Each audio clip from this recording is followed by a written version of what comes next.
साल 1986 की बात है और जगह थी बंबई का मशहूर इलाका मुसाफिर खाना चौल। आधी रात का वक्त था। एक गहरी खामोशी पूरे इलाके में छाई हुई थी। एक गुप्त मिशन की योजना तैयार थी और इस बार मुंबई पुलिस का इरादा बहुत साफ था। दाऊद इब्राहिम को उसकी ही गढ़ से पकड़कर ले जाना।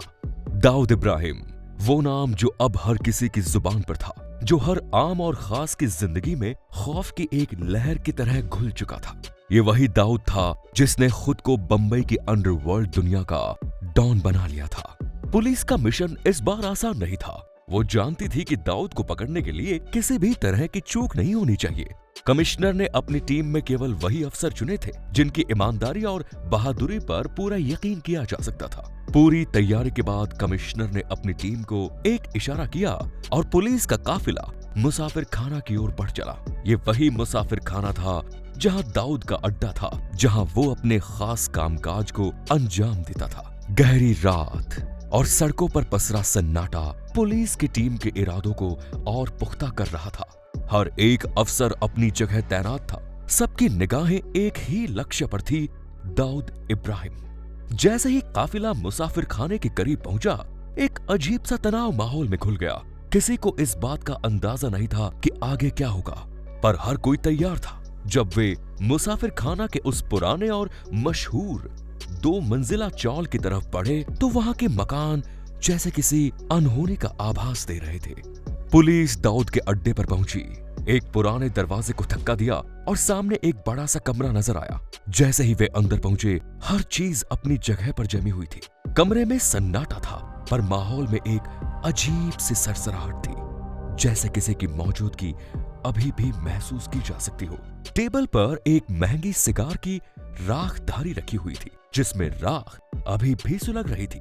एक पेन टेबल पर रखा था। ऐसा लग रहा था जैसे उसे किसी ने अभी अभी रखा हो।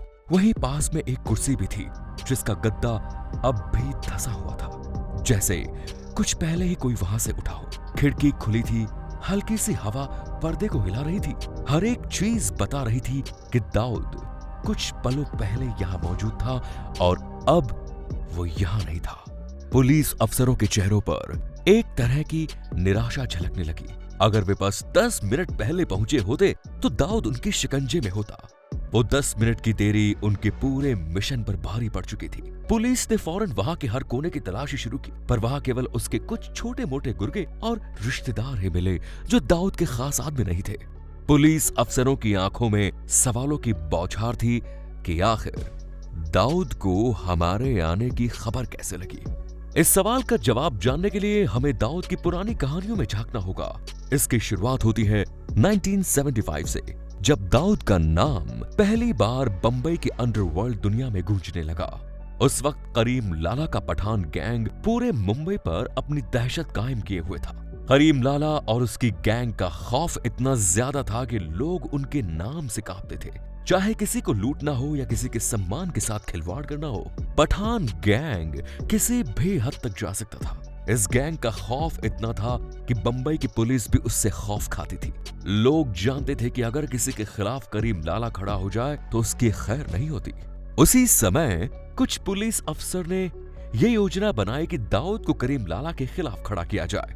दाऊद उस वक्त छोटा मोटा गुंडा था, लेकिन उसकी आंखों में आग और उसके इरादों में एक अलग तरह की ताकत थी। पुलिस ने दाऊद और उसके छोटे से गैंग को करीम लाला के खिलाफ मोर्चा संभालने दिया। धीरे धीरे दाऊद और करीम लाला की गैंग के बीच दुश्मनी गहरी होती चली गई। इस दुश्मनी की आग ने दाऊद को बंबई का अंडरवर्ल्ड का एक नया चेहरा बना दिया।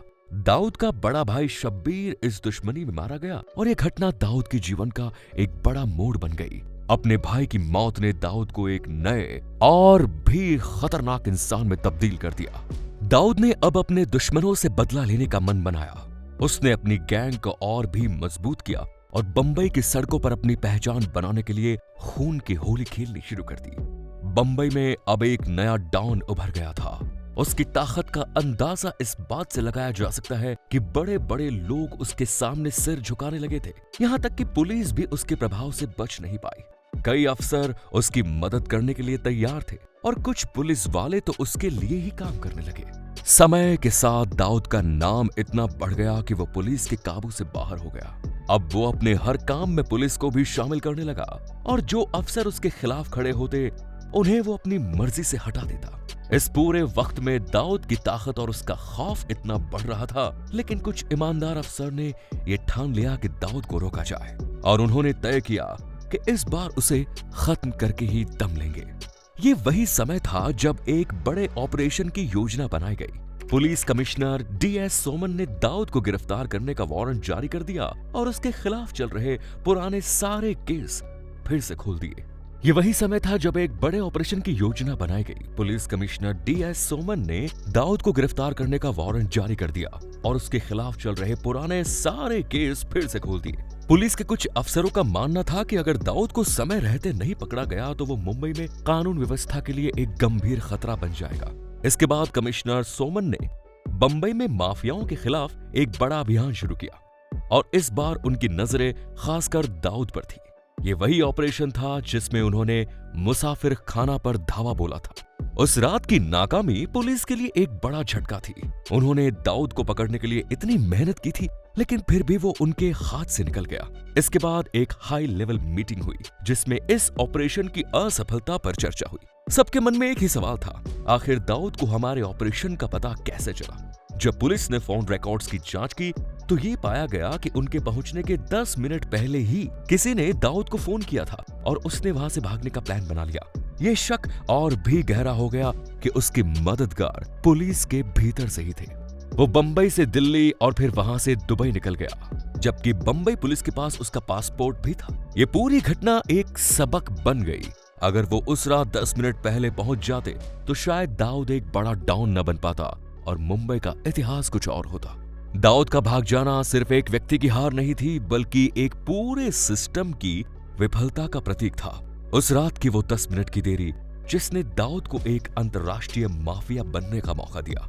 इसी वक्त पुलिस के कुछ अधिकारियों को ये एहसास हुआ कि मामला सिर्फ एक माफिया को पकड़ने का नहीं था, बल्कि बंबई की पूरी व्यवस्था पर सवाल उठाने का था। दाऊद का भागना इस बात का संकेत था कि अपराध और सत्ता के बीच की दीवार दरारों से भरी थी। वो 10 मिनट की देरी जिसने एक पूरे शहर के कानून को असहाय बना दिया। पुलिस और नेता के बीच के रिश्तों पर सवाल उठने लगे थे। उस समय एक सीनियर नेता का नाम भी उभर कर सामने आया। अफवाह थी कि कमिश्नर ने ऑपरेशन से पहले उस नेता को जानकारी दी और उसी ने शायद दाऊद को खबर पहुंचा दी। हुसैन ज़ैदी के खिताब डोंगरी टू दुबई में इसका जिक्र भी मिलता है, जहां इस बात की पुष्टि होती है कि दाऊद के पकड़ से चूकने में कहीं न कहीं राजनीतिक हस्तक्षेप का हाथ था। अगर इस एक राजनीतिक दबाव का सामना न करना पड़ता तो शायद उस रात का अंत कुछ और होता। बंबई में अब एक नया डर पैदा हो चुका था। दाऊद का भाग जाना एक ऐसे डॉन का उदय था जो अब दुबई से अपने कामकाज को अंजाम देने वाला था। बंबई की गलियों में उसकी दहशत पहले से भी ज्यादा फैल चुकी थी। वो अब सिर्फ एक नाम नहीं बल्कि बंबई के अंडरवर्ल्ड का एक ब्रांड बन गया था। उसकी पहुंच अब सिर्फ बंबई तक ही सीमित नहीं थी, बल्कि वो अंतर्राष्ट्रीय अपराध जगत का हिस्सा बन गया था। हर किसी के मन में यही सवाल था, अगर उस रात पुलिस समय पर पहुंचती, अगर वो 10 मिनट की देरी न होती तो क्या दाऊद का भागना रुक सकता था? क्या बंबई का इतिहास कुछ और होता? ये 10 मिनट की देरी पुलिस के पूरे मिशन पर भारी पड़ी। ये उस सिस्टम की नाकामी थी जहां एक अपराधी को पकड़ने में कुछ ही मिनटों की कमी ने उसकी कहानी को दुनिया भर में फैलने का मौका दे दिया। दाऊद अब सिर्फ एक आदमी नहीं रहा, वो एक ऐसी शख्सियत बन गया जो कानून की पकड़ से बाहर थी। अगर वो उस रात पकड़ा जाता तो शायद बंबई का अंडरवर्ल्ड एक अलग ही दिशा में मुड़ता। उस रात ने बंबई को एक नई कहानी दी और दाऊद इब्राहिम को दुनिया के सबसे कुख्यात माफिया का ताज। उस रात की 10 मिनट की देरी सिर्फ एक रात की कहानी नहीं थी, वो एक व्यवस्था की कमजोरी, एक कानून की कमजोरी और एक देश की मजबूरी थी। और इसी तरह बंबई की उस काली रात की दास्तान समाप्त होती है। एक रात जिसने शहर के सबसे बड़े खलनायक को पकड़ने का मौका गवा दिया और इतिहास को एक अलग मोड़ पर ला खड़ा किया। पुलिस की हिम्मत और हौसला अपने चरम पर थे। हर कदम पर रणनीति का जाल बिछा हुआ था, लेकिन चंद पलों की देरी ने वो मौका हमेशा के लिए छीन लिया। दाऊद इब्राहिम उस रात से पहले सिर्फ एक बंबई का अपराधी था, पर उसके भागने के साथ ही उसका नाम जुड़ गया अंतरराष्ट्रीय अंडरवर्ल्ड से। बंबई ने उस रात केवल एक अपराधी नहीं खोया, बल्कि भरोसे की एक नींव को भी टूटते हुए देखा। ये कहानी सिर्फ पुलिस और दाऊद की नहीं है, बल्कि उस युग की भी है जब राजनीति, अपराध और कानून के धागे आपस में उलझते जा रहे थे। उस रात के बाद बंबई का अंडरवर्ल्ड बदल गया और इसी के साथ शहर का हर कोना एक नई कहानी कहने लगा। हर कहानी एक सबक के साथ आती है और इस कहानी का सबक ये है कि कभी कभी छोटी सी चूकें भी बड़े नतीजे लेकर आती है। अगर वो 10 मिनट की देरी न हुई होती तो शायद बंबई का इतिहास कुछ और होता।